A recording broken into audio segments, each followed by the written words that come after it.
the In This League Podcast Network. In this ring, in this corner, Joe Pisapia. This corner, Tim Heaney. Gentlemen, let's go. Hey, yo, what's up, everybody? It's me, Joey P. Joe Pisapia, and this is In This Ring, the greatest wrestling podcast in the history of the universe. And my God, we are so close, just days away, hours, minutes even. Minutes, you can count the minutes, Tim Heaney, away from WrestleMania, and we have got you all covered here. We're going to talk about NXT TakeOver. We're going to hit the Mixed Match Challenge champions. But more than anything, today is about previewing the WrestleMania 34 card. Just seconds away. They're so close to WrestleMania. And, of course, we're going to give you our top 5 WrestleMania moments as asked for by the people, you out there on the Twitterverse. Tim Heaney, with WrestleMania literally seconds away, are you excited or what? I mean, this is it. This is what we wait for all year. Let's take your temperature. Where are you at? I could barely sleep knowing we were going to do this podcast today. I was actually very excited. I woke up and I pointed straight to whatever signs I could find. It's the season, Joe. We got it. I'm like getting the ticks right now. I'm just pointing at random things, and people are like, "What the hell are you doing?" It's like, it's WrestleMania season. You got to understand this. That must have been an amazing moment to like going on the side of the road, pointing to the speed limit sign or the stop sign. I should, you know what? That's a hell of an idea. I wish we thought of it sooner, because otherwise I'd be taking pictures of both of us around at like our local neighborhoods, just pointing at signs and just sending WWE. Oh, there's still time, Joe. There's still time. That's true. We do have seconds/minutes/hours away. All right, so we've got a lot to do today. So let's just jump right into the boat and get going. Let's start with the Mixed Match Challenge, which is over. It looks like the dogs have won. I was shocked of all the charities. Like they had some. I'm not saying that Rescue Dogs isn't an important charity, but I always like to help people ahead of animals. That's just me. It's just me. So I was kind of surprised at a certain point. I was like, wow, that's the charity they decided to give $100,000 to. But look, we knew who was winning it, so. Which, by the way, I just still think that's horrendously stupid. I don't understand how that connects at all to her streak. Her streak is about a single individual accomplishment. It has nothing to do with her fighting in a mixed match gimmick challenge thing. I know. They should have. I mean, I understand the whole point is they build drama with it. And look, and good for, her and Miz, because they're very popular right now, those two. And look, it was a fun run. I really enjoyed this mixed match thing, whether it be the Braun and Alexa, whether it be the Finn and Sasha stuff, all the pairings. It was great to see them going out there, having fun, letting loose, and great storylines. We talked about it. I hope they bring it back next year and do it again, Tim. How about you? Absolutely. We talk about seeing different sides of these people and, having a little more fun and doing a little more, on the fly creative stuff. They planned something out, they teased so many new relationships, which was okay for a while, but then when you do it with everybody, it kind of got a little stale. But yeah, the Braun Alexa stuff was funny, and sometimes the promos are very good, in the in the selfie style that they like to do, and I hope they bring it back. But like you said, maybe focus on some of the lesser people, mix more of the ones that need a little bit more publicity, and of course it's a catch-22. People want to watch the Asukas of the world, they want to watch the Mizes, so you find that right balance and kind of feature someone in an upset, maybe lesser known teams making the final to showcase them a little bit more. But the idea overall, really good. So I'm still confused, and I know you're a very smart grammar person. Is it Mrs. or is it Ms.? Like, what's the plural of Ms.? Is there apostrophe S? Is there no apostrophe? I'm always confused what to do there. I would probably spell it Mizzes. Like, Mrs., like multiple Mrs.? Multiple Mrs., yeah. I'm pretty sure that's a Snoop Dogg word. I'm just saying, like, from the mid-2000s. The Mrs. and the Mrs. Now, look, for those people who are just getting the network, obviously goodness. A lot of people are doing the free preview. You see how I just transitioned right out of there? I didn't even wait. For those who get the preview of the network because they're getting WrestleMania, I highly recommend you taking a look at some of the recent NXT work, because the NXT TakeOver is on Saturday, and the card is fantastic. We're going to work our way backwards on this card, but let's talk about first the unsanctioned grudge match. And look, and I can't stress this enough. A lot of folks still are not familiar. The masses still are not quite familiar with some of the NXT people. I know the hardcore fan base is, but some of the casual ones aren't. I implore you, go check it out. It's great product. It's really fun. The in-ring work is fantastic. It's simple, it's straightforward, it's no frills, and it's really fun. Unsanctioned grudge match between Johnny Gargano and Tommaso Ciampa. Some great stuff with Gargano and Cien Almas not that long ago. Great match. I went back and I got to see that. And, Ciampa coming out there and, pounding on him and all that stuff. This is going to be fun. This is two guys who know each other very well. So, Tim, your take on this match, I know if Johnny wins, he gets quote-unquote reinstated.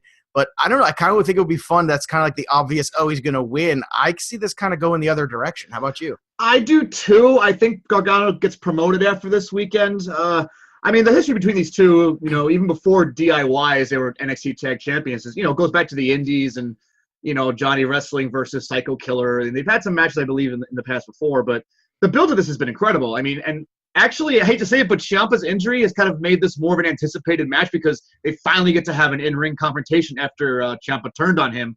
I believe it was NXT TakeOver Chicago was when it happened after one of the tag matches. But, yeah, Ciampa's been a great heel. Not doing much talking, ripping up the Gargano signs. It's been great. Gargano is the ultimate. He's the Daniel Bryan of NXT right now. So it's just a great setup. And, looking forward to this one. Every NXT match, I think, could steal the show this weekend, but this one is going to be a very, much anticipated one. And I agree with you. I think Ciampa wins, actually. I love Ciampa's look, too. There's something there's something about him. He's just like, it's like you took all this angry and just shrunk it down with some sort of shrink ray, and he's just so feisty. He's just great, man. He really comes across. It's gonna be great fun, that's for sure. Now the NXT Tag Team Championship triple threat. You got the Undisputed Era, Kyle O'Reilly and Adam Cole versus Roderick Strong and Pete Dunne versus the Authors of Pain. So what's your take on this one? We know Authors of Pain have had a really good run there too. There's a lot of chatter that they might get called up. Adam Cole, we hear a lot of buzz about him too. Mm-hmm. But, look, to me, this is wide open. So I'm curious, how do you see this one working out? Well, the Bobby Fish injury kind of changed the plans a little bit here. He has that knee injury. I think he tore a couple ligaments and he's out for a long time, 6 months about. So they kind of had to play up the stable aspect of the Undisputed Era still having the titles. And Adam Cole, as we'll talk about later, pulling double duty, it looks like, unless they change something. It's going to be an interesting notion to this setup. But, Roderick Strong and Pete Dunne, the Authors of Pain, had a really good match going for the finals of the Dusty Classic this past week, the one that just aired last night on Wednesday. And then the Undisputed Era broke it up, trying to be nice, classic, dirty heels and saying, there's no winner, so we can't defend him against anybody. And William Regal, being the magnanimously awesome authority figure that he is, says, no way, you're defending against both. And, it's going to be tough. Roderick Strong and Dunn are interesting, but they got thrown together. I'm not sure I would give it to them. I think AOP is also, like you said, a candidate to be called up. I actually think the Undisputed Era is going to retain here, and I think Cole's going to play some double duty with that title. It kind of factors into what I think is going to happen in the championship match later, but I think Undisputed Era retains here. Yeah, I kind of agree with you on that one too. And look, from the tag team championship, look, that was a great tournament. It was a lot of fun. And Authors of Pain, I think are ready. We could see. Look, they're still, are they a finished product? No, but considering that the tag team division right now, especially on the Raw side, has been lacking, I could understand giving them a crack at it and see what goes. All right, now. Get your popcorn ready, kids, because North American Championship ladder match. I don't even know why it has to be North American. I don't understand even what that point is. What the name? Yeah, the name's interesting. The belt is ridiculously awesome, though. The belt is cool. I'll forgive them. The North American Championship. I love it. It's like, it's like the Southwestern Rhode Island District of Columbia sort of belt. Like, well, come on, hey, North American Championship. That's a great territory. Don't belittle that. It is a great territory. Incredible base. All right, we got to get T-shirts made up for that one. Southpaw wrestling style. So this ladder match has EC3, who's come over from TNA, the former TNA champion. It's got the newly minted Ricochet, fresh off of the independent scene of Ring of Honor / New Japan. Velveteen Dream / Lucha Underground, excuse me. Velveteen Dream. Right, he's a lot of slashes. Velveteen Dream, who I just can't get enough of. Anybody who wrestles with the Prince style gimmick is just, I'm all for. Adam Cole, as you mentioned, doing double duty. Killian Dane, and Lars Sullivan. I mean, look, this is going to be so off the chain, man. Yeah. I don't know where to begin. My gut tells me I think right away EC3 comes in and I think they give him a belt. I just feel like that's going to be what happens, but I'm curious to hear your prediction on this one, how you think they're going to go. Yeah, I think it's EC3 or Ricochet. One of the immediate guys just gets the to run with the ball immediately. I mean, Velveteen Dream can survive on his own. That gimmick is great. He can do whatever. Cole, if he's going to win the tag titles, I don't see him winning both. Dane is just, you never know with sanity. They might be up along with the Authors of Pain as well. They might go to the main roster. And Sullivan, they really wanted to push him a couple months ago. They kind of eased up on that a little bit, maybe to kind of work on some things. He's actually a good talker, good powerhouse type of wrestler. I think it's one of the two guys coming in, though, like you said. I think that it's a good way to start a division is to have that establishment at the top of one of those two guys and just really kind of play off this. They can give Ricochet that Will Ospreay type of vibe, just, the ridiculous athleticism type, or, EC3 being just a seasoned guy who's held top titles at other places. I think it's a good to start the workhorse title of NXT. I think it's going to be good to give it to one of those two guys. Oh, look, and I don't mind EC3 getting it and Ricochet being the one chasing it, or keep it in some corner. Yeah. I feel like that's kind of the way to set it up. I think, Ricochet's the better chaser and EC3 is probably the better holder of a title. Yeah. That's just from my personal standpoint. We'll see how that works out. And I'm telling you, if you're listening to us right now and you're like, who are these guys? I'm not really sure because I didn't watch TNA or I didn't really watch Lucha or anyone. Listen, just go watch it. All right. don't say I don't know. I'm not sure. Just watch. It's going to be awesome. All right. NXT Women's Championship, Ember Moon, who I just adore. I think she's just terrific. She's going to be defending her title against Shayna Baszler, who, look, Shayna did some great work in that in the Mae Young Classic there when she lost to Kairi Sane. That was a really fun tournament. I think she's made some progress. To me, this is all a matter of what they want to do with Ember Moon. If they want to move her up, then she drops the title. And if they and this is when a lot of roster change is going to happen too. And we're going to talk about this on Mondays. We're doing a special In This Ring. I'll remind everybody later, but we are going to do a special In This Ring post WrestleMania, post mortem Monday morning.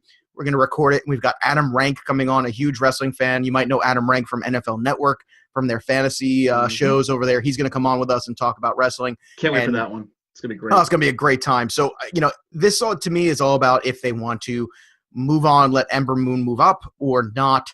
I say she retains and they move her up anyway soon. I think they're going to do another vacated title thing to keep her kind of strong in the presence. Yeah. That's just my take. What's yours, Tim? Yeah, that's a good possibility. I think Ember does. I don't want to say she needs the push, but she hasn't had the title for a while, so that could kind of give her a little more mystique as she goes up. I still would like to see Shayna just take it and just, decimate her for a little bit. Maybe if they're keeping Ember down, have her chase it back again and maybe fail the second time.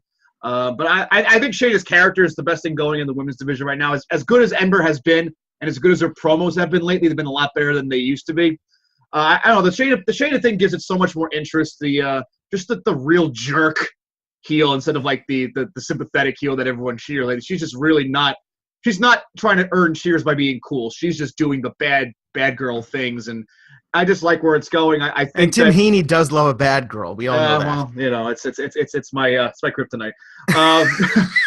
But people talk about Ronda. I just wish they weren't mixing that with Shayna because I think Shayna's got the much brighter future as a wrestler. Oh, absolutely.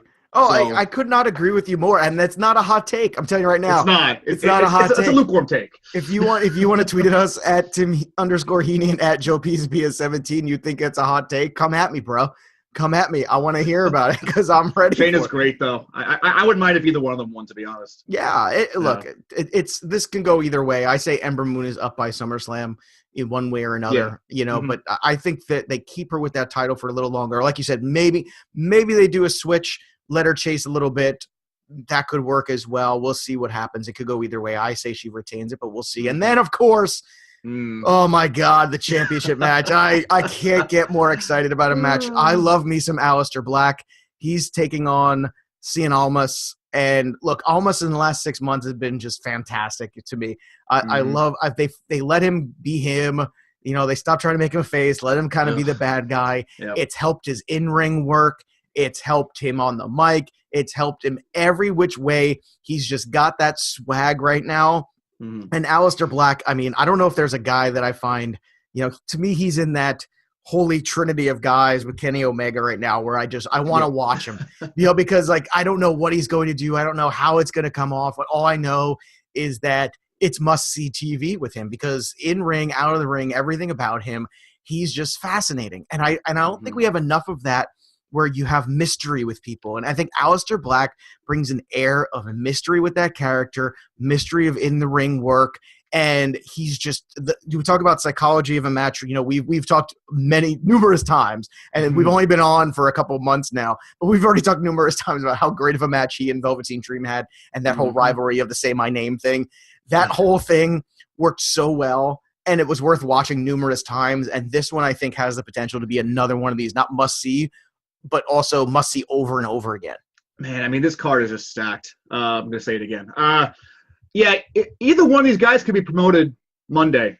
I mean, depending on what they want to do. I would love it if they were to take their time with Black, let him have a title reign, and then have him be the one that doesn't drop the belt and move up, because there's a lot of, like you said, there's a lot of mystique and aura at play with Aleister Black, the character. If you want to really go to some darker places, depending on how TV PG they want to be, and turning onto that, like what they should have done with Bray Wyatt, they could do easily more with Aleister Black, because the visual is just so much better there. I mean, Almas, Zelina Vega's been probably one of the MVPs of NXT the last 6 months, if not to a year. Yes, she's given him a whole other dimension as well. Not that he can't talk, but it's like she has that extra vibe of fieriness and the whole thing just works, man. It's just it just works. Everything about it is just working, and when something's clicking, and look, I love this match too. I'm looking again, it just doesn't matter. I just want to watch it. This is one of the things where at the end you're gonna forget who wins and who loses. It doesn't matter. It's not about that. It's about the performance. And neither of these guys, it doesn't matter whoever jobs to the other one here. It doesn't matter. It just doesn't. Yeah. All right, let's talk about some of the banned moves, and we know that there can be a lot of different holds in wrestling. We know Chris Jericho knows a lot of holds. Malenko, you claim to be the man of 1,000 holds, but I counted, and you know about 60, but I know 1,004, and I wrote them all down. Here we go. Hold 1, arm drag. Hold 2, arm bar. Hold 3, the moss-covered, 3-handled family gradunzel. Why doesn't he just mail us this list and we'll announce it? Bar. He's just ranting. Number 5, the Saskatchewan spinning nerve hold. This must be meathead microphone night. You think so?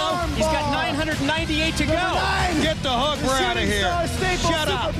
He's proven that. He's had many lists of holds in his life, but apparently there's going to be some banned moves in New Orleans.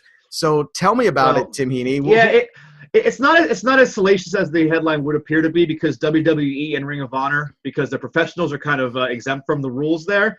But certain moves are going to be in the independent stuff that's kind of on the periphery of all this. That's just going to take place that weekend. The Louisiana Wrestling Commission is going to enforce a lot of stuff, like you can't do the pile driver, you can't do the power bomb, any variety of it in some of them. No moonsaults, shooting stars, press, 450 splash. Stun guns of any variety. I guess Scott Hall's, cameo is probably gone then. Yeah,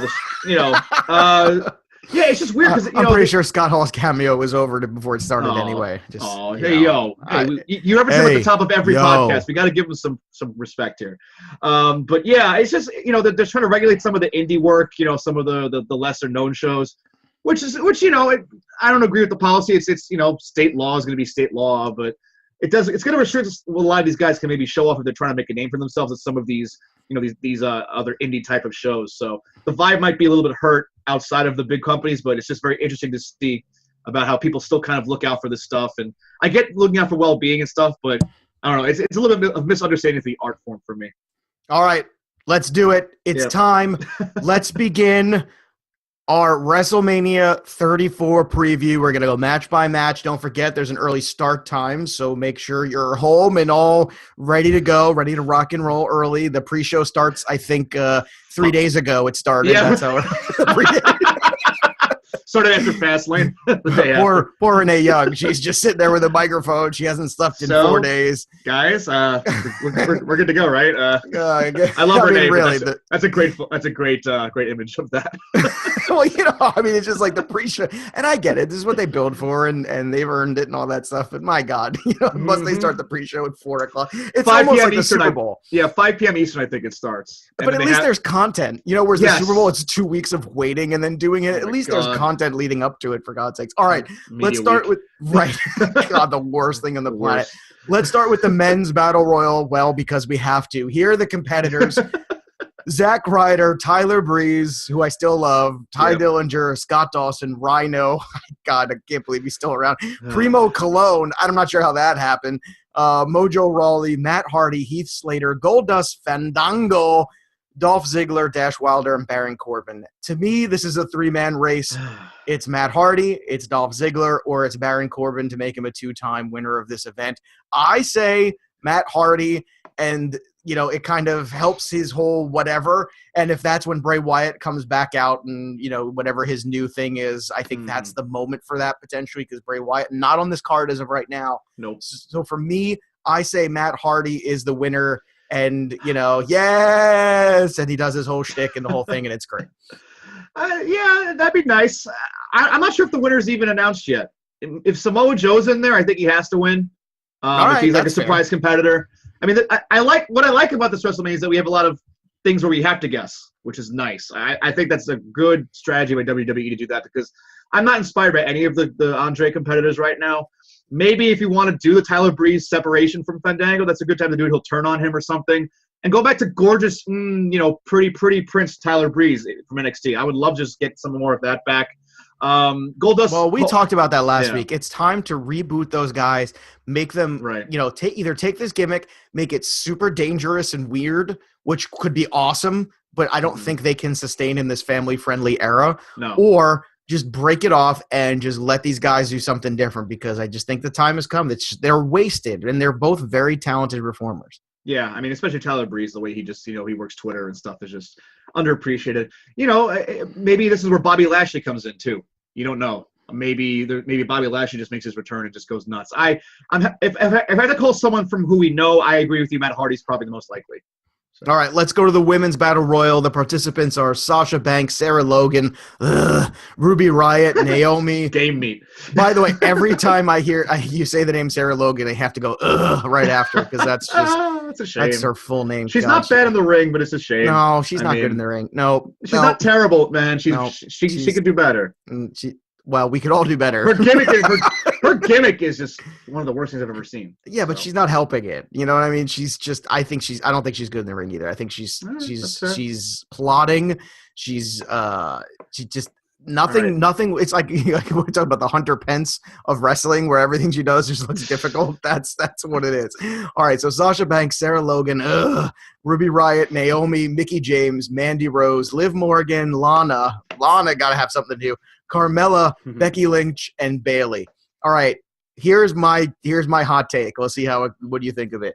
I say it ends up with Sasha and Bayley at the end out doing this whole thing. Sasha ends up throwing her out, and that's when the heel turn really goes. And everyone starts to feel bad, and she really takes over there, and they just build it. And then by the next pay-per-view or next big event, you play up that rivalry again. What do you think? Where do you think they're going with this? Yeah, I'm booking Bayley and Sasha in a program at least until SummerSlam. They'll have the nice callback to NXT Brooklyn TakeOver when they had their big match. They'll have a big blow off there. I think Becky Lynch wins it though. I think that it's down to those final 3, and they kind of do like the '92 Rumble, where it's like when Hogan, Flair, and Sid Justice were kind of battling.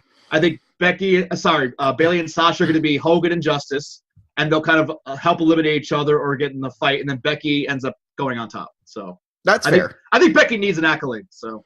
Well, I did too, and I thought for sure they were going to spin this other match off separately, but then they didn't. So once they put it in there, I can't imagine them giving that much time and energy to it and not having them at the end as like a little teaser. Yeah. But originally I was 100% with you that I thought Becky would be the person as well. All right, so that's our takes on that. We'll do and we'll keep our predictions here and see if we're right about everything or wrong or what have you. All right, Cruiserweight Championship, the tournament finale. Cedric Alexander versus Mustafa Ali, which should be very entertaining. Ali's had a really good run here of late.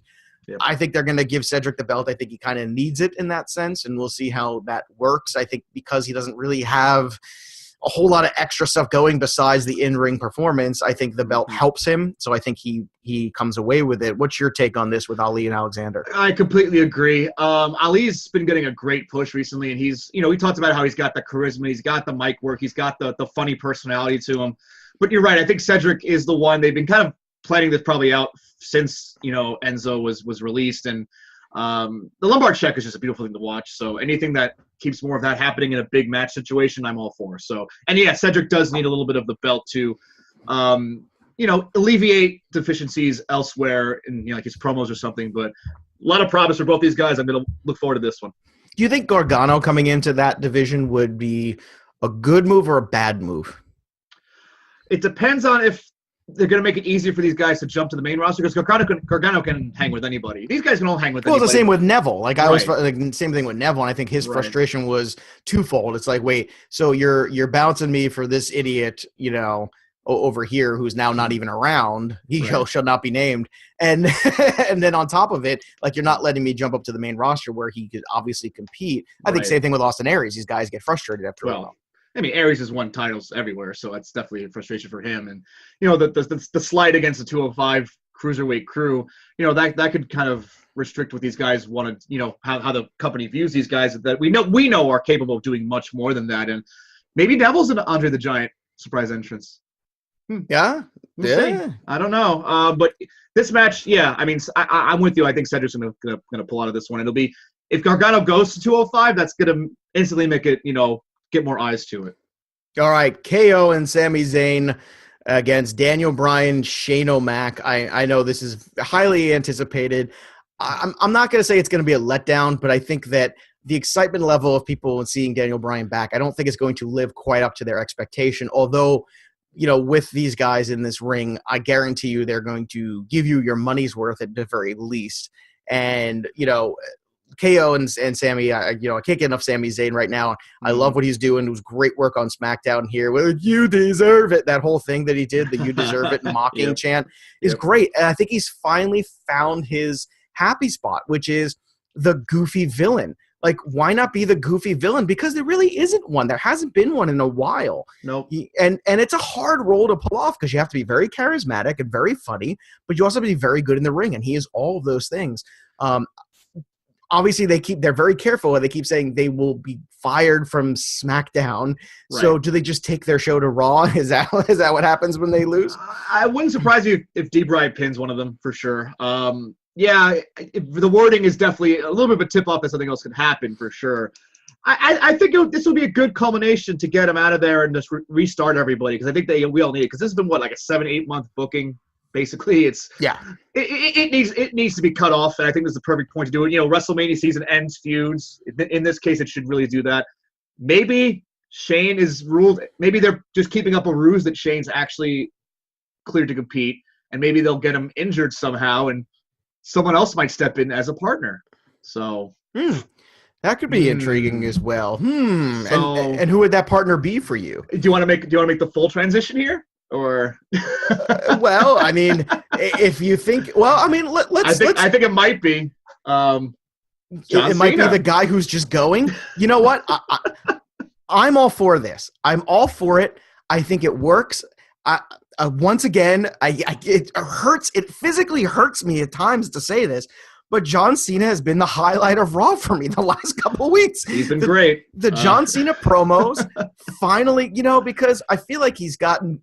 David Bowie had a great quote. It's my favorite quotes is, getting older is the process of becoming the person you always should have been. Yep. And I feel like that's exactly what's happened to John Cena right now. And he's become that guy. And, all the other gimmick of nonsense is gone. The stupid rapping stuff, all this, it's just stripped down to these promos that he's cutting on The Undertaker. And I don't want Undertaker. I've made this very clear. I don't want old, slow Undertaker. I don't want to watch it. I don't care.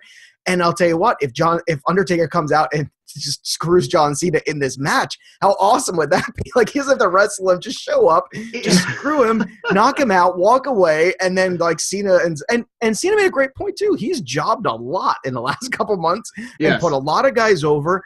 I think he deserves respect. I would, at this point, I think I'd rather see Cena and Daniel Bryan together beat KO and Sammy than watch Shane in there. And it's not a knock on Shane. It's just, I think you're right. I think we're all kind of just burnt out from the storyline. And, tag match, keeps the part-timers okay with Daniel Bryan and John Cena, the brothers-in-law, I guess, at this point. And, I respect what Shane's done. I respect that he's put his body on the line. I would like to see him be more of an external factor here. I'll say that instead of being in the ring. No, and I think that's perfect. And kudos for, if they do this, which, we might be giving them too much credit here, but if they do this and this whole Cena Undertaker thing, which is never going to happen, bravo. That's a good troll. That is an awesome troll of the fan base. It is an awesome troll to get people, into it, frustrated, happy, sad, whatever it is. Awesome. And then to really just say, you know what, screw it, he's just not going to come. That is a great work. And more of that, please. Yes. Let's prey on the obvious. Yeah. Let's prey on the tendencies and let's break the mold a little bit. Swerves, man. Yeah. Well, it's what make the Attitude Era so great. What made the Attitude Era so great was there was constant barrage of that. Mm-hmm. And we haven't had a lot of that in the last 10 years because there hasn't been competition and there hasn't been that sense of needing to, break out of the mold a little bit. Safe has been good for them, and this is a little unsafe, and I like it. I gotta say, I'm a fan. And you know what? Maybe the actual outcome of this year with this confrontation between the two, maybe this sets up a match for next year at WrestleMania 35 between Cena, and if Undertaker has one more in him, maybe they'll do that, give him the year off to rest a little bit, and maybe he'll have his finale in New York, New Jersey. So. Maybe. I mean, look, that one's going to be blown up. I mean, anytime they're in that New York area, we all know, that's Vince's home. That's the home territory. That's where it's all about. So we'll see how that goes. I would love to see that. I'm hoping for it. Either way, bravo, John Cena, for the last month and change, just being just really entertaining for the first time ever. I have converted. There's a small part of me that wants to wear a "You Can't See Me" armband. I'm just saying it's probably going to go away very soon. But I got to say, giving him props where he deserves it because he deserves it. Tip of the cap, absolutely, for sure. Tip of the goofy "You Can't See Me" cap in some sort of weird neon color. Flying the towel a little bit. There you go. All right, when we come back, we are going to talk about the potential bust, the bathroom match, the match that is probably going to be the biggest disappointment on the entire card. Stick around, kids. More In This Ring with Joe Pisapia and Tim Heaney right after this. I will drive nothing but Mercedes or Rolls Royce. I will go nowhere. I'm a commercial airliner. I will ride in nothing but limousine, and I will make love to nothing but In This Ring.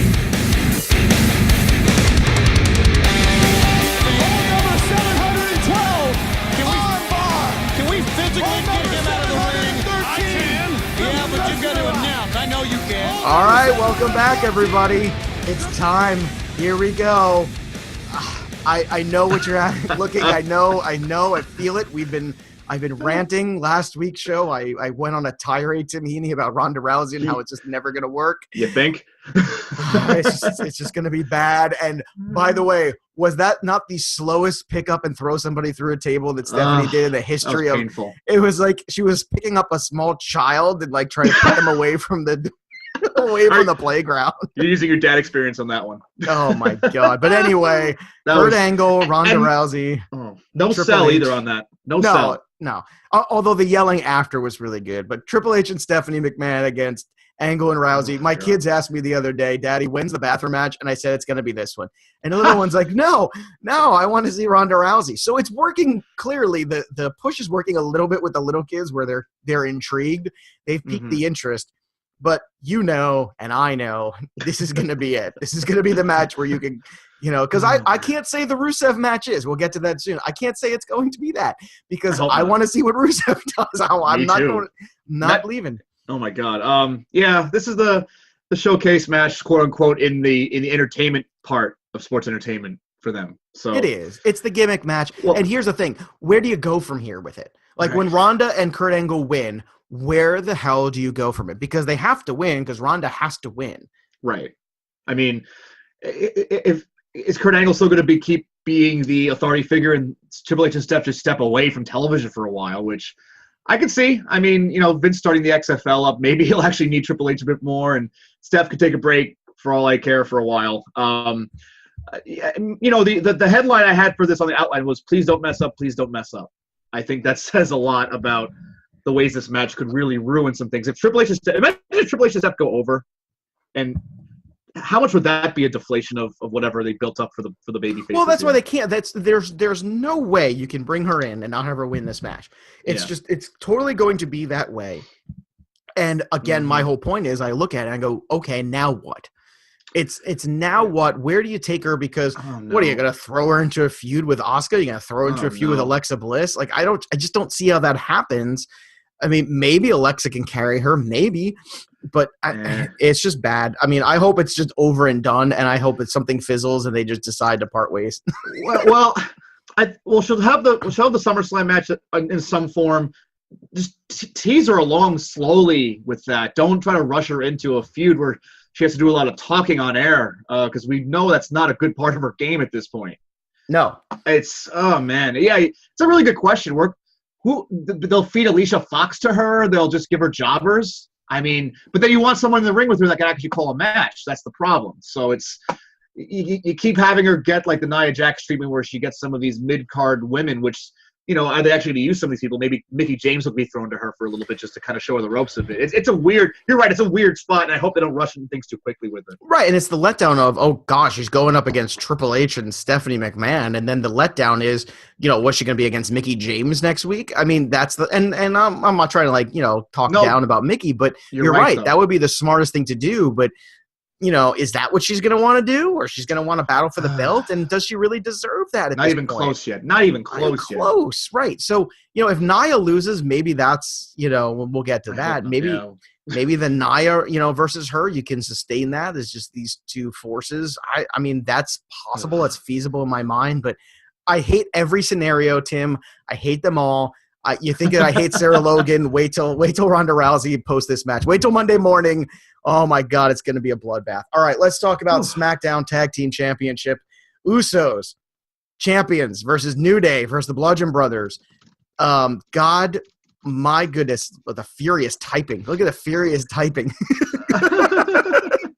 The Usos, New Day have had some spectacular matches. Yep. I'm getting to the point now with the Bludgeon Brothers gimmick where, I give them credit because they're really riding this whole we're carrying hammers and we're going to put them down and stare at each other thing. They're sticking to it. They're sticking to it hard. But again, I don't know where it goes from there. Yep. I hope the Usos retain. I think it will be a very entertaining match because, these three teams are certainly very capable of putting on a very entertaining match. You've got some size, you've got strength, you've got agility, you've got a lot going on here. This has a chance to really steal the show potentially because Usos and New Day alone have done that in the past a few times already last year. And, we talked about Luke Harper being one of the most underrated performers in the entire WWE. And yeah, I'm with you. I think the Usos should win this one. Bludgeon Brothers should maybe get the title run after WrestleMania. Let the Usos and New Day have their big payoff of maybe they'll be involved in the finish somehow, and then the Bludgeon Brothers kick their asses afterwards or something. But yeah, Usos, they deserve to have the win here, and it'll be fun. They need the WrestleMania. They deserve the WrestleMania win. They deserve the shining moment because they've made a point that they haven't gotten that, and they're right. They've worked a long time in this company, and guess what? This whole version of them, it's awesome. Yep. It works. Fantastic. It's outstanding. So I hope that it goes down that way. We'll see. Raw Tag Team Championship, The Bar, retaining or not against Braun and Braun Strowman. I don't know, but I love the Braun Strowman thing. That was hilarious. I was like, it's going to be Braun Strowman. And boom, there it is. That's great. That was fun. It was fun. I wouldn't mind Braun winning to give Sheamus some time off because he needs it, as we've talked about. He's kind of working through a couple injuries. I don't know if they're still affecting him, but the guy deserves a break. He's botched some promos lately too. Yeah. Like, everybody gets one, but when you do it like back-to-back weeks where he keeps botching promos, you're kind of like, dude, all you got to do is go out there and you have half a dozen lines. Try not to botch them. I think a change could be good here. They need to build up some form of tag team in this one. I mean, like you said, the Raw is probably where the Authors of Pain and or Sanity might debut to beef up that division a little bit. So, having Braun and someone else on top, you can argue that maybe Braun losing to a new team would be bad. Maybe you keep the titles on the bar for that reason, but it's hard to have Braun losing any match he's in right now. So it's a tough one. I think Braun wins, but really depends on what they're going to do with all these other teams. And Elias so far is not on anything. Like, he's not in the Rumble, in the Battle Royal, excuse me. So to me, I don't want it to be Bray Wyatt. I really don't. No, don't mix those. Please, let's not go back in time there. Let's keep moving forward. I think it's bad. I think Bray Wyatt needs a break. I think the people need a break from Bray Wyatt. I think whatever reboot they're going to try to do is a smart thing at this point.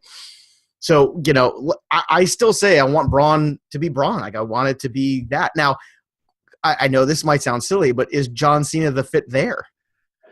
Yeah, that crossed my mind as well. How funny would that pairing be? That's some good promo, because Braun is funny. Braun is very funny, and Cena setting him up for jokes, that could be hysterical. I mean, the two of them having a run there at tag team championships, why not? That would be fun. I wouldn't oppose to that at all. So maybe that's how you get younger guys over, by beating a Cena and a Braun. That's one of the ways AOP could really make a splash or something. But yeah, the more I think about it, the more I want Braun and whoever to win. Either way, even if it's just him. Yeah, and I love the Bar. The Bar have been terrific. They had a good run. They had a great run. They have an all-time great run, in my opinion. In your opinion. And I don't think they're, in my opinion, it's my opinion, but they had an all-time great run. Everything just worked for them, and they've had some great matches. Let's not pretend like they haven't. They've had some really fantastic outings here. Yep. And these are two guys better than the sum of their parts. You know what I mean? Right. Yeah. Take them separately, I don't love them. Put them together, it just works better. It elevates both of them. All right, U.S. Championship Fatal 4-Way. Orton, the champion, versus Bobby Roode, versus Jinder Mahal, versus Rusev, versus. It's a 4-way, Fatal 4-Way. So Orton right now is the champ. I know the groundswell is for Rusev. I don't want to disappoint everybody. It's not happening, guys. It's not happening. I wanted to. And I will predict Rusev just to be on his side in this one. I don't care if I get it wrong. So. Well, I told you, here's the only way to win here. Make Rusev champ, and then have Bobby Roode just stone cold turn around and just pound on him and go full on heel and lose his mind. Absolutely. And set him up because right now that's the heat Bobby Roode needs, because he can turn that into the whole, I'm supposed to be the guy, all this stuff, who is this, look at you, you're a fat bastard, blah, blah, blah. And he's not, but you know what I mean? Like, do the barter thing again. Whatever it is, I don't care. But Rusev right now has the people. And the way to get Bobby Roode over is to turn him heel, and the quickest way to turn him heel is to turn him on Rusev. Or you have him break up a Rusev pin or an accolade with a chair or something. Like have him really be a dick about it, and then maybe he steals the title from Rusev, and that just causes the groundswell and the ultimate heel turn. The only way you can lose this match is by giving Mahal or Randy Orton the title. Yep. We all lose. All right, it's a 50-50 of you getting this right, WWE.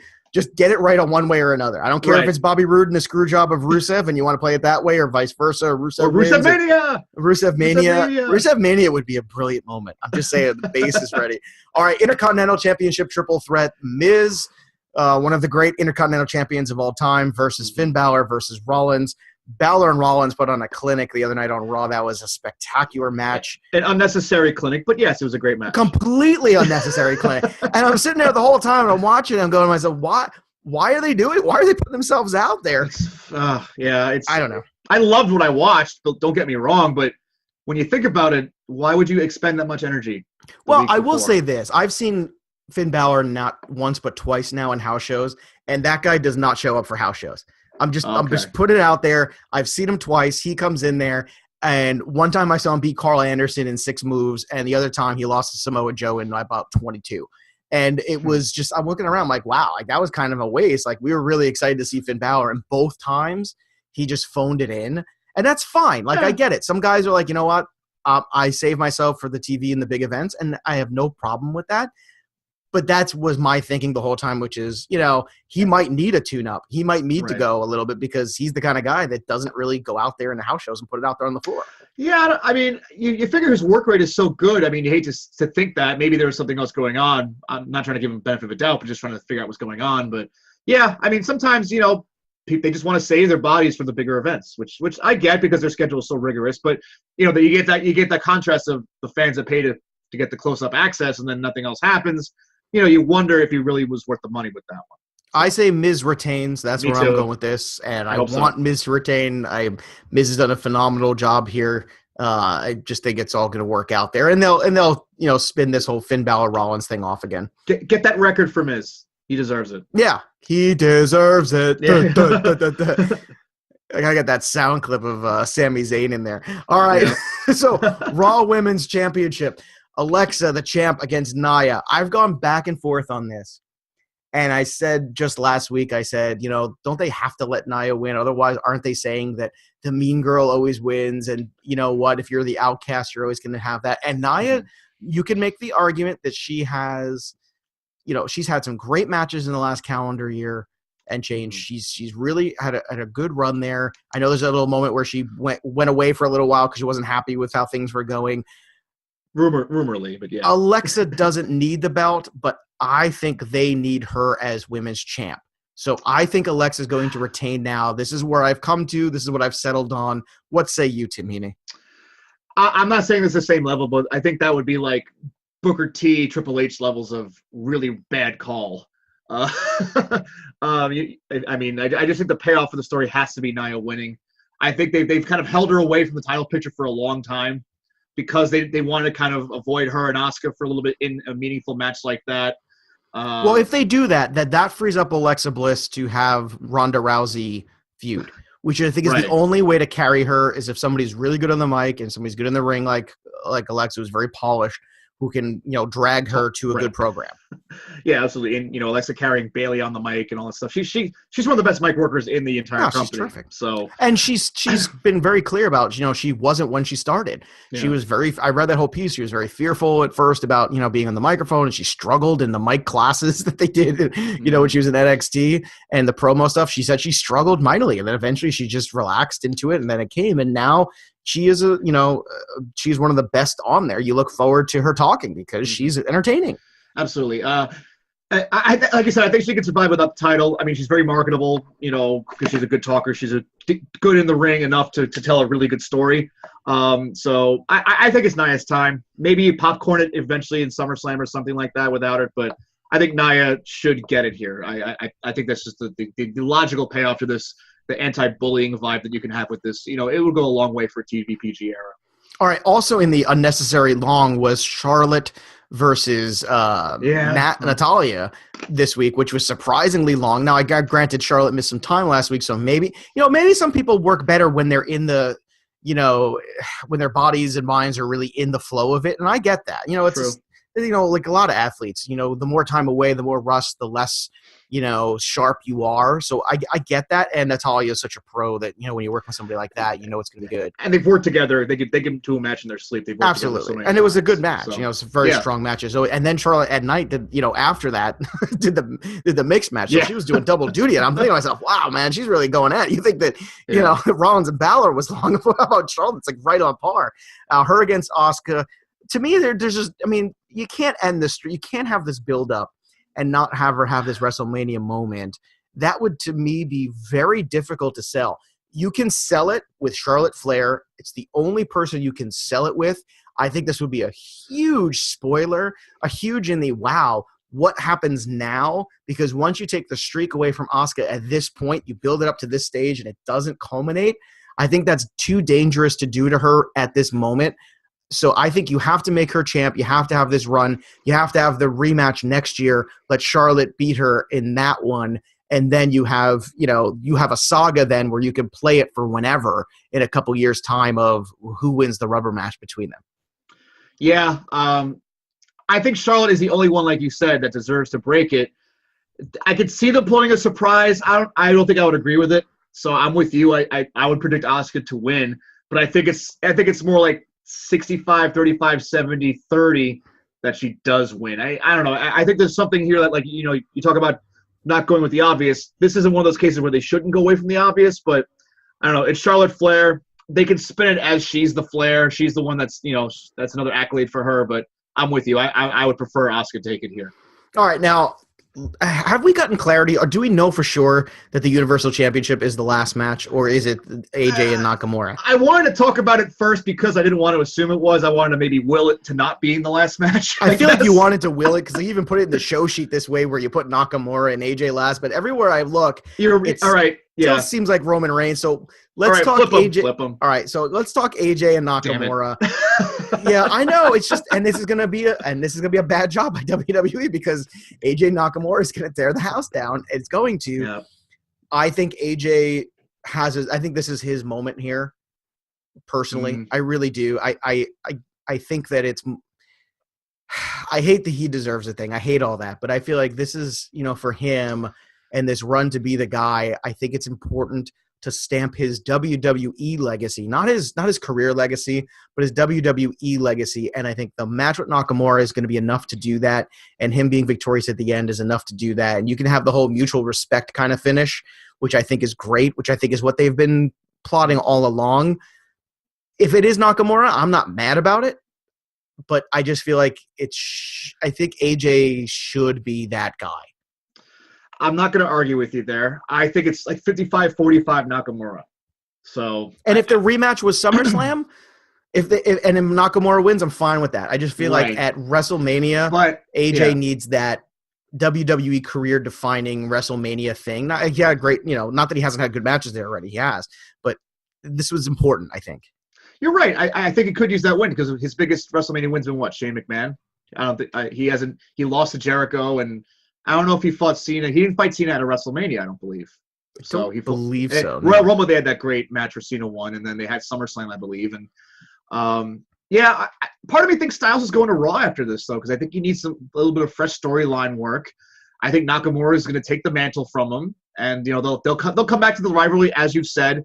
They're going to cross the shows. They're not going to have brand only shows anymore, so they'll have their chances to kind of cross paths. A SummerSlam rematch would be great. I don't think they would that would diminish anything with that because they're just going to be great together. So are they getting rid of the split officially? Because I know there's been a lot of rumor, but I don't remember seeing the actual definitive. The split's over. I thought it was, but maybe not. But I still think Styles is going to go to Raw. So I don't think that's a bad move. And if that's what they're doing, and if they're going to try to make that work there and do like a Styles Reigns thing or whatever it is, okay. Yeah. That's going to be fun. All right. I know you've been putting it off, and here we go. Brock Lesnar versus Roman Reigns. Now, I don't know about you. Were you a little shocked to hear the Roman, let's go Roman chant when he came down to the ring on Monday? Because I was surprised. I was actually thinking, was it piped in? Well, there's always that. Is that terrible of me that I thought that's where my mind went? Well, the way they try to twist the narrative with this stuff, it's not surprising. I would have cheered that if I were there, though. I would have cheered for Roman if I were there. I'm just sick of Brock having the title and being half inactive. I want a defending champion every pay-per-view. I want Roman to get his stuff out of the way, I guess, more so than anything. No, I agree 100% with you. It's just look, it's going to be Roman. I think they took the right angle here with this. Yep.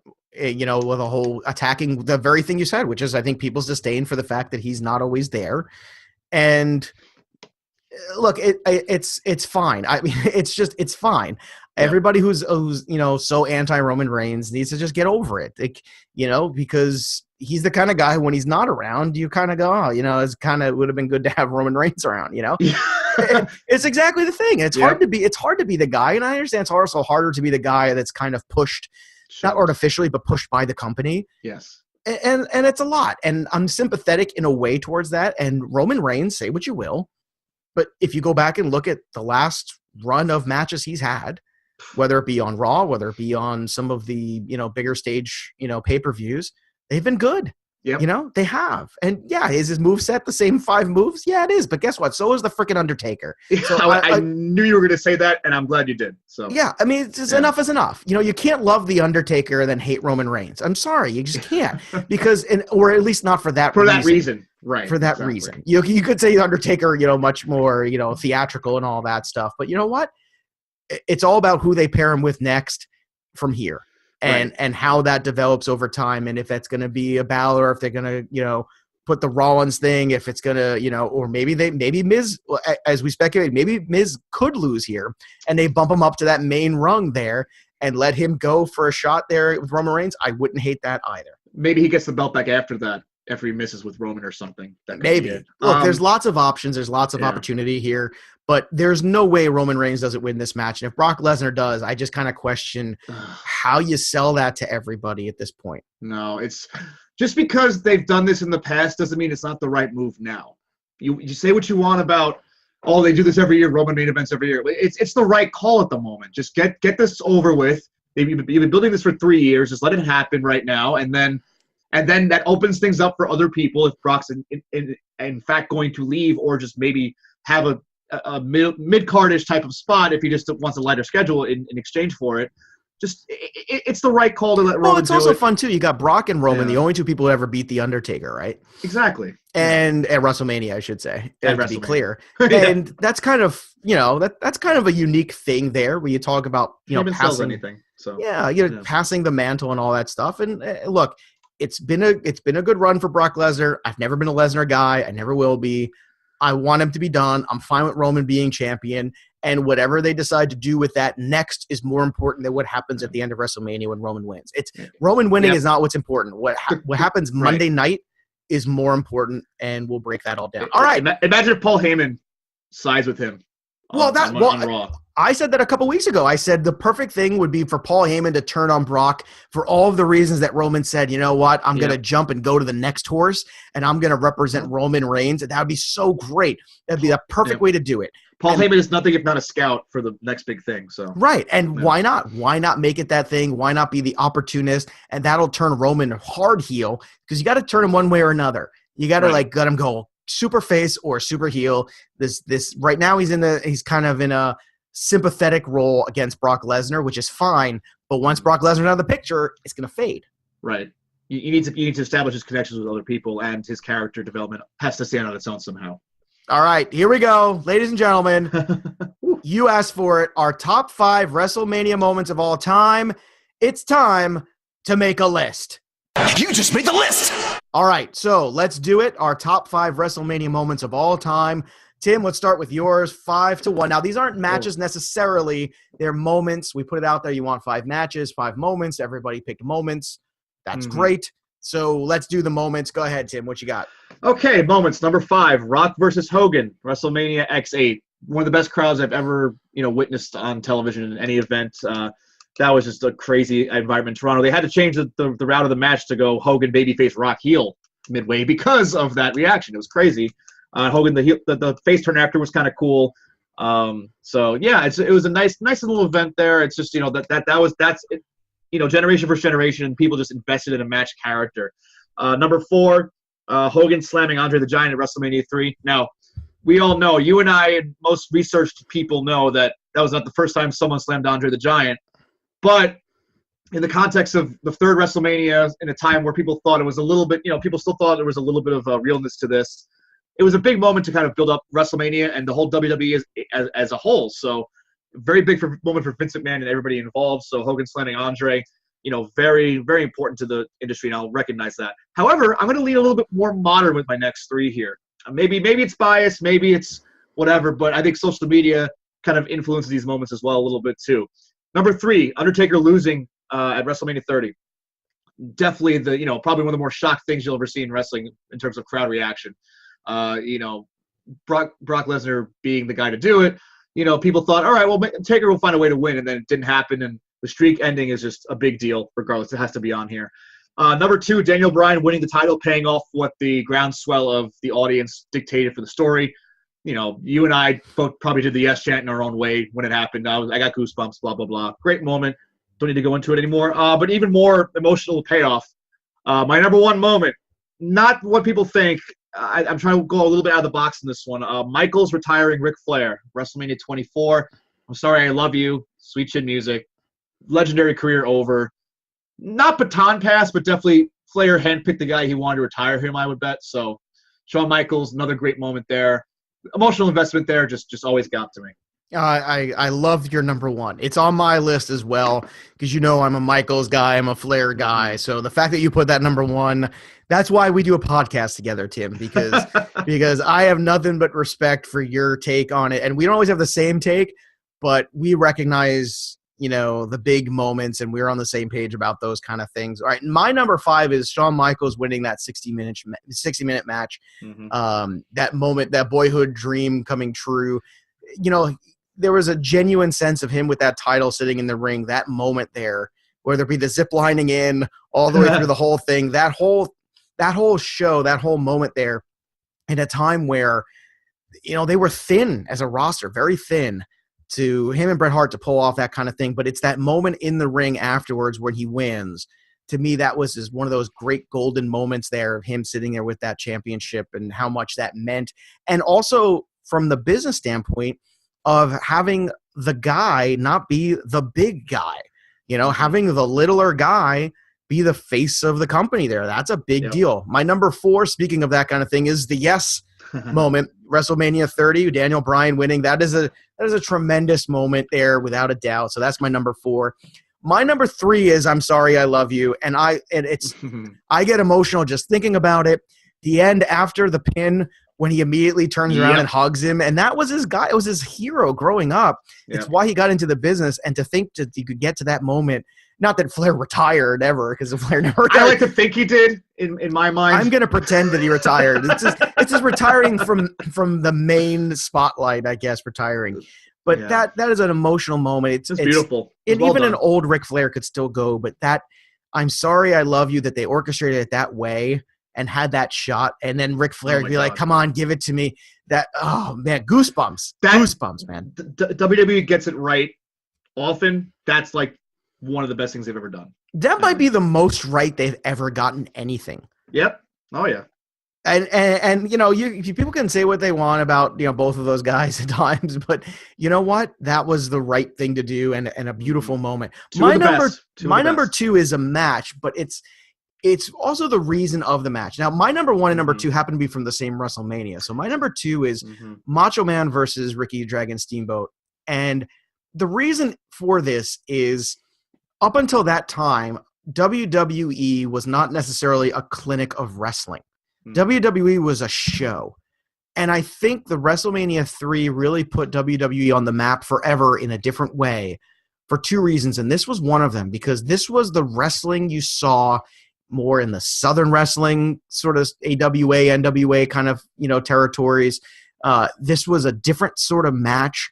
The psychology of the match, the pace that they worked, the athleticism, which was not something you saw. This was the modern era of professional wrestling to me, and that was the stage in which it took off. That everything that you see from the Shawn Michaels into the Chris Jerichos, into the Hardys and all these other things, to me, it all starts with Macho Man and Steamboat in that match in particular. So for me, it's at number 2. And we tried not to put matches on here necessarily, but I'm making it a moment because it was so unique at the time to see in that world. That's the beauty of these things, the interpretation of these lists. I like the contrasting style that you and I often do. I like a wider perspective. I would hate if we agreed on everything. So. And my number 1 is Hulk slamming Andre the Giant, which. Yep. Again, it's that build-up, it's that moment. It's that, can the great hero, take over the giant? It was a very simple idea. And I remember, back in the day, I saw it in Nassau Coliseum out in Long Island on closed-circuit television. My cousin picked me up, and he took me there, and we went, and we got there, and we watched it on the big screens there at the arena. So we were in an arena for it. So I saw it with, however, a couple thousand people that Nassau Coliseum filled. And, this is before pay-per-view, kids. This is before you could, just like watch on your TV. If you wanted to see WrestleMania, you had to go to a theater or go to an arena somewhere and watch WrestleMania. So I was live for both of those things. And it made a huge impact on me. And that moment where he picked him up and slammed him down, I don't know if it's because of the size of the crowd there, in the actual arena where it was happening live, whatever it was just that big, giant, heroic moment that I thought that WrestleMania 1 was kind of, hey, let's try this. WrestleMania 2 was kind of disjointed. We talked about that, yeah. But WrestleMania 3 was the one that put it all together. Mm-hmm, and it put it all together on every single level, had all the right people, all the right moments, all the right matchups. And that one in particular was the matchup to end all matchups. And it was also the passing of the baton, too, between the old guard and this new entertainment world of wrestling, which was Hulk Hogan, which, then eventually passed on again. All right, let's do some of the honorable mentions real quick before we get out of here. A lot of them. All right, obviously both the Undertaker HBK matches, I think we both agree on those. I think we both agree on Seth Rollins cashing in. That was right on the bubble for me because that was a very cool thing. It was unique. First time ever been done, and he did a great job of it. So, yeah. Savage and Miss Elizabeth, I know you have on yours. That is a great moment, but I hesitated to put it on there because although it was a great moment, it didn't mean a lot to the business. It was more just a personal thing. Yeah, I mean, it's happy ending for Savage because that was his retirement match, quote unquote. So I thought the Hardy Boys last year returning to WrestleMania was awesome all-time moment, where it just the crowd just went bananas, right? And then they win. To have them come in and not only come back, but then win. I mean, that's terrific. How about for you, some of the other ones that you have? I had a lot of Stone Cold Vince on there. They just missed. I mean, I had the heel turn at WrestleMania X7 after a great match. That was number 6 for me, just because that's such a huge, seismic moment in his character. Austin Tyson HBK was cool. That whole thing. I had that on my honorable mention. That's what kind of got me back in after a break for a while from wrestling. So I was like, oh, Tyson's here, yeah. And then I knew Michaels forever. Even back when I was a kid. So, the controversy. Benoit Guerrero was on there for me because it was in the moment. It was cool to see the underdog guys both become champions, but obviously that didn't age very well. I still think there's some recognition in the writing aspect of that. Sasha Charlotte Becky at WrestleMania was cool to have that important women's match there. And, TLC with TLC was on mine too. That was great. On the bubble too for me. That was right there. And I think what it came down to was, and maybe this is a list we should do in the future, top 5 maybe defining matches, where you changed it, whether it be the Razor Ramon HBK ladder match, whether it be the TLC match, most important, I guess redefining matches and what you can do with a match, right. In those moments. And that's really important there too. And I think if you're looking at this WrestleMania 34 in your mind, what has the opportunity to be that moment? Yeah, that's a good question. Maybe the women's Battle Royal if they do it right, but I don't know. It's kind of like redefining moment. All right, that's a good one. Because I don't know if I look. Yeah, see, that's the only one to me is the possible defining moment. If Charlotte beats her, I think that would be the moment. Now, I don't think it's the right thing, right? But that would be the moment for me where you could go, wow, that if they pull off a hell of a match and that's the moment, that could be it as well. Because I think that's the only thing that people are emotional. You're talking about emotional investment. Right. I think people are emotionally invested in that match more than any other. I don't think any of the other ones have an emotional investment whatsoever. Maybe Daniel Bryan, but that's, but it's not a singles match, so it's not the same. Imagine if Charlotte turned heel and won by nefarious means. Nefarious means. That would be hashtag nefarious means. There's your stable, Tim Heaney. If you ever have a stable, it's going to be nefarious means. All right, that'll do it for us today. Big time WrestleMania preview. We hope everybody enjoys the show. You can follow us on Twitter at InThisRing, at Joe Pizzapia17, and at Tim_Heaney. And look, you could tweet us. We'll be tweeting during WrestleMania for sure.